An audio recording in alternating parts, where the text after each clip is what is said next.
Sébastien Krebs, Isabelle Millet. Et d'abord donc cette scène déchirante aujourd'hui dans l'eau d'un petit garçon de 4 ans, otage d'un conflit familial, enlevé des bras de sa mère suite à une décision de justice. Louis, qui est né d'un père japonais et d'une mère française. On vous avait raconté sur Europe 1 ce conflit qui oppose ses parents et que la justice a donc dû trancher.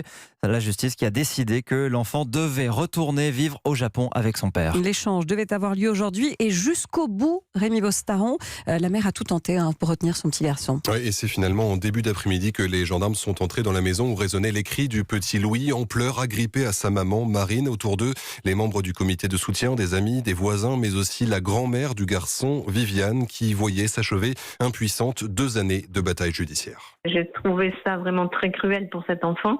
Pour moi, c'est inhumain. Je ne comprends pas que ce soit possible en France. C'est vraiment quelque chose qui me révolte. Que oui, on n'a plus de mots. Là, déjà, on est épuisé de la bataille juridique. La justice ne nous a jamais entendus. Le père n'a jamais rien eu à prouver. Là, on lui déroule le tapis rouge. Enfin, c'est d'une violence inouïe, quoi. Et le père de Louis était bien présent, mais selon les témoins, il n'a pas dit un mot, laissant la parole à son avocate. Le petit garçon est parti avec 2 valises préparées avec les parents de son meilleur ami. À l'intérieur, notamment, des photos de sa vie en France pour, disent-ils, qu'il ne l'oublie pas. Mais alors, qu'est-ce qu'il va devenir maintenant, ce petit garçon ? Bien, impossible de le savoir pour sa maman. Elle dit n'avoir aucune information. Elle ne sait pas quand il partira pour le Japon, le pays où il est né, mais dont il ne parle pas la langue. Son mari affirme qu'elle pourrait, elle aussi, se rendre sur place en attendant une décision judiciaire sur le mode de garde. Mais la jeune femme sait que là-bas, le principe de garde partagée n'existe pas. Elle n'a de toute façon plus de visa.